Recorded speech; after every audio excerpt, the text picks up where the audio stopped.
So this is a long-term review of a Dick's Sporting Goods bike. This is one of the more expensive bikes you could get at Dick's Sporting Goods. It's the Diamondback Recoil Comp. Now they carried the Diamondback Recoil in stores, but to get the Comp version, we had to order it on their website, and then they delivered it to the store for free. So if you're gonna buy something at Dick's and you wanna get better shocks or a little bit better grade of bike, you can check their website and see if they have a better version available online only, and then have it delivered to the store. So this one we've had for 3 or 4 years. My son bought it because he wanted to do mountain biking and specifically go downhill. So this one's been over and over and over to Snow Summit.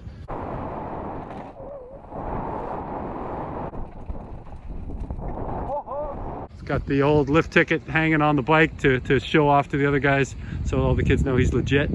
It's been a really good bike. Not good enough for super hard downhill with the stock fork, so we had to upgrade the fork. Ended up with this Manitou Marcour fork that shaves probably 1.5 pounds off of the weight versus the Sun Tour fork. So the bike in its current configuration is 33.9 pounds. I think for trail riding, you'd have been okay with the standard fork on this bike, but it was just too much of a beating to take it down Black Diamond trails, and I was afraid he was gonna die.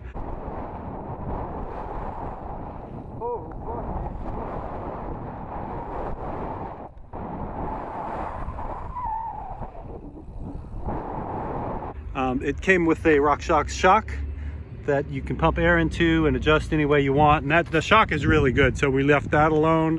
The tires were Honey Badgers, and they popped and popped and popped and were really bad for having punctures, so we've switched over to WTB Trail Bosses. Has these hydraulic brakes on it from Shimano. You can see all the crash damage. This is me on a Black Diamond run at Snow Summit. I still can't feel the end of one of my fingers after this one. But they still work okay. You just have to learn how to bleed them with the Shimano brake bleeding kit, and once you know how to bleed them, and you make sure you bleed them right before you go to the mountain. We've had them fade on us in the middle of a day of downhilling, and that's not really fun when you got to pump the brakes.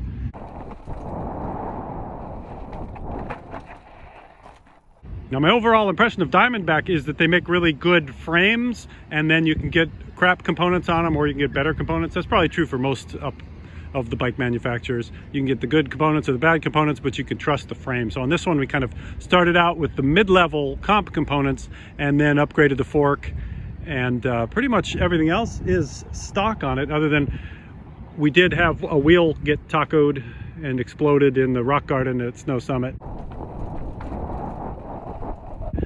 The cranks, we had to have one of the cranks replaced. The cranks on this bike would keep unscrewing themselves no matter how much thread lock or how much torque we put on them, and so we ordered a new crank set, and that fixed that. And both of those things were done under warranty from Dick's Sporting Goods. They wouldn't buy us a better fork, but if you get the warranty, if you're planning to beat the hell out of a bike, we told them we were going to hug it down the mountain, and they said fine, our warranty covers everything. And so we got a free wheel, got a new tire, and got a new cranks out of it. And they were good about honoring the warranty, but they take about 30 days to fix your bike, and you have to keep bugging them. And then the last time we went back there, they didn't know how to work on hydraulic brakes, so they just gave me an envelope with money in it, and I figured it out.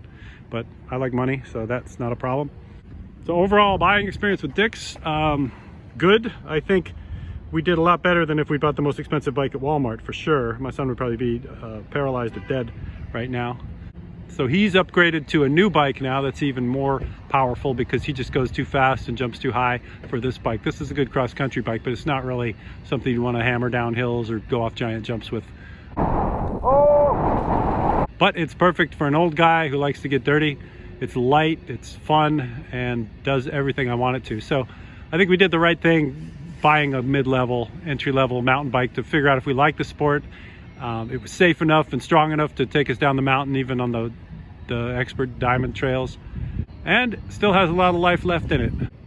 There's a close-up look. It's been crashed a number of times, but it always bounces back, always ready for more action.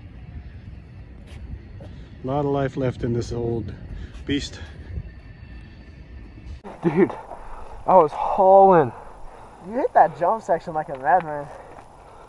So only one of them was like sus. Oh, did you see me on the... I thought you fell. Dude, that was hilarious. That was so scary. I hit it too fast, I think. Dude, I straight thought you came off.